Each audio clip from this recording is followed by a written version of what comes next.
Ito naman ang bagong salang. Strawberry flavor. Matcha. Ito. Matcha flavor. Yan. Strawberry with cream cheese sa ibabaw. Yum, yum.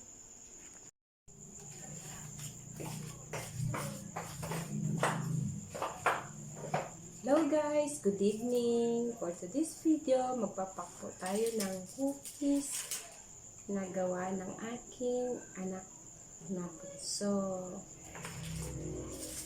Simulan na po natin mag-pack ng cookies. Since ito'y bagong hango, galing sa oven, lagyan po natin ng kaunting asin sa ibabaw ng cookies para maalinamnam, mag-mix yung tamis at konting alat. Ito ang cookies. Ito po yung strawberry at saka matcha flavor na ka-mix. Yan. Ito naman yung plain na oatmeal na may chocolate fillings at choco chips toppings. So yummy! Pwede po ito sa mga nagda-diet. Kaya kung kayo dyan nagda-diet at gusto nyo matikman ang cookies ng aking bunso, try nyo na. Magpapak na po tayo.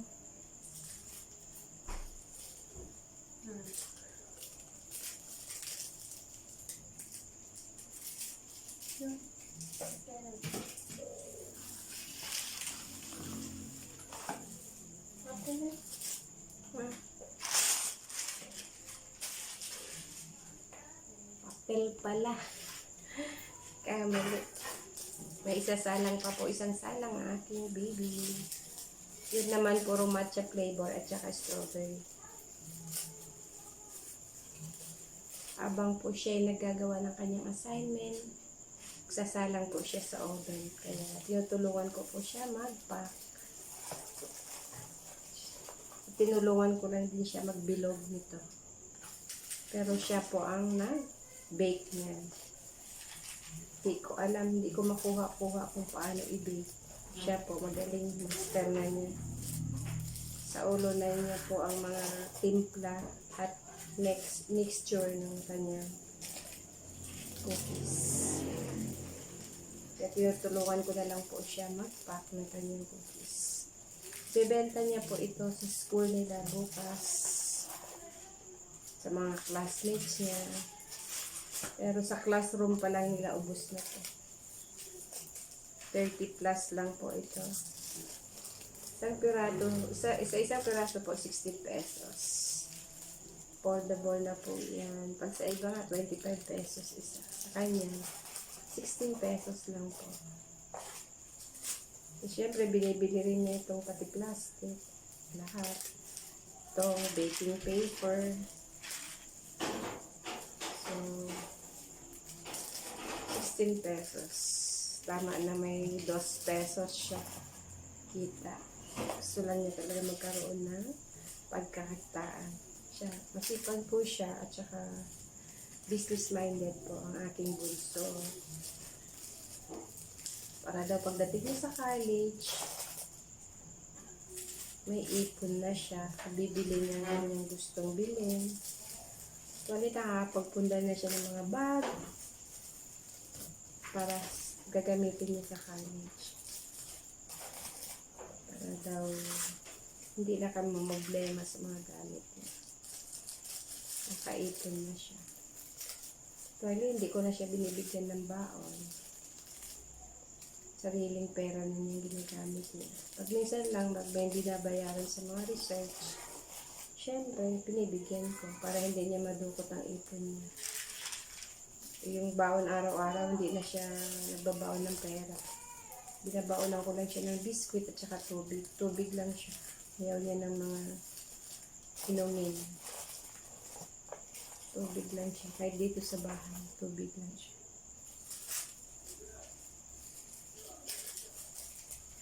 Kaya napakatipid niya. Kaya sana makapasok siya sa school na walang tuition. Hindi na namin kaya magpaaral ng may tuition kasi magsasabay pa sila ng kanyang kuya. May isang sem pa ang kuya niya hanggang next year. So, sabay sila sa college. Kaya na lang namin sa kanya yung allowance at saka pambayad sa boarding house. Kaya wish ko sana makapasa siya entrance exam na walang tuition. Kain ko pa po ang susunod na nakalagay sa oven. Wait lang natin.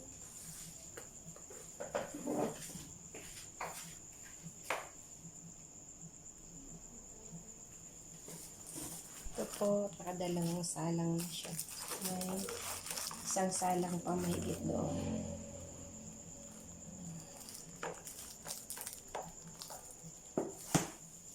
Tayin muna natin. Hello guys, huwag ka maingay. Pag narinig niya yan, magagalit sa akin. Ayan, tingnan nyo, nag-aaral din siya. Habang nakasalang ang kanyang cookies. Sabi na yan, tumingin na sa akin, nagalit na nga. Pahin natin ang pwesto ng camera. Yan. Nakasalang na ang matcha flavor. Matcha flavor. Sabi sa akin, huwag ko daw i-post. Sabi mo, seryoso sa kanyang pag-aaral.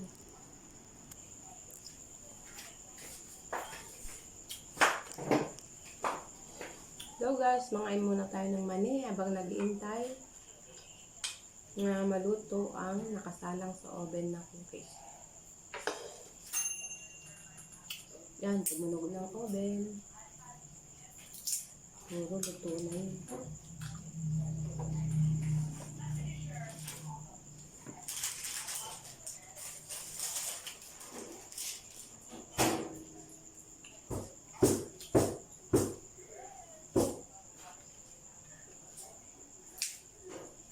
Kain muna tayo ng mani habang nag-iintay. At nanonood ako ng YouTube.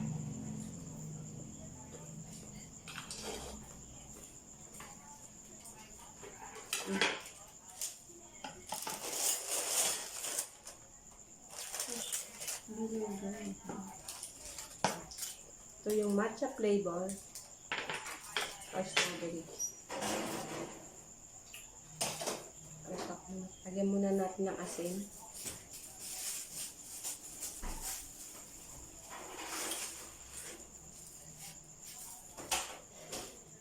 Pero mainit pa ito, hindi pa pwedeng ipak dahil magpapawis. Palamigin muna natin.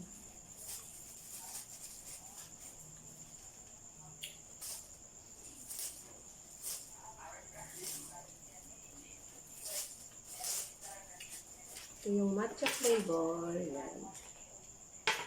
Ang matcha flavor, wala siyang chocolate fillings. Plain lang ang loob niya. Pero nilagyan siya ng matcha. Meron lang siyang choco chips sa ibabaw. Ano muna tayo ng mani habang nagpapalamig.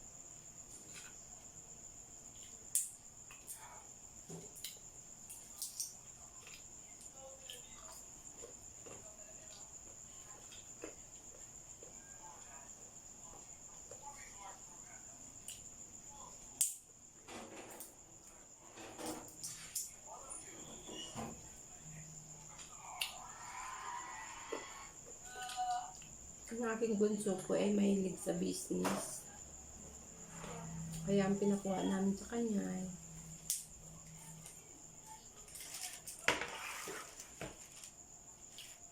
na?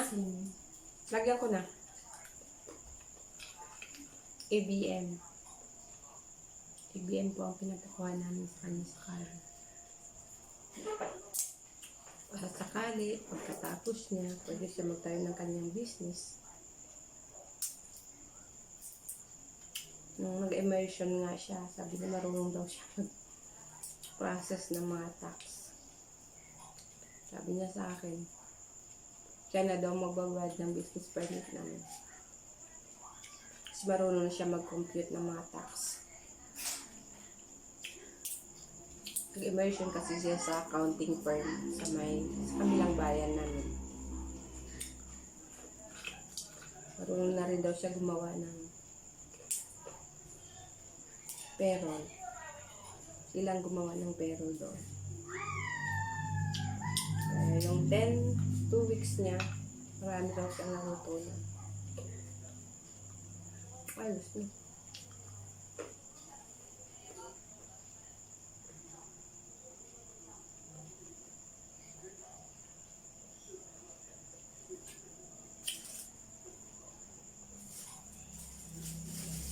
Ano natin? Mainit pa. Sarap to. Sarap sa kape. Kaya kahit sa soft drink, sa milk tea. Kaya sabi ko sa anak ko, pag sa college na siya, siyempre hindi na siya makapagtinda. Busy na siya. Sabi ko sa kanya, magpapa-order kami sa mga coffee shop. Kasi mas magandang partner ito sa mga kape, sa mga milk tea. Yung tuwing weekends niya, pwede siya mag-bake, tapos ako na lang ang magluluto. Kaya ko na magluto, pero sa pag-bake, parang hindi ko makabisado. Kahit pa sinasaulo kang timpla. Pag isasalang ko na siya, lumalapad. Iba talagang expert at saka walang alam. Yun lang guys. Thank you so much for watching. Parang masyado nang mahaba ang ating kwento. Thank you. Bye-bye and God bless everyone. Thank you po sa pakikinig ng aking kwento. Please like, share, and subscribe my channel. Thank you so much.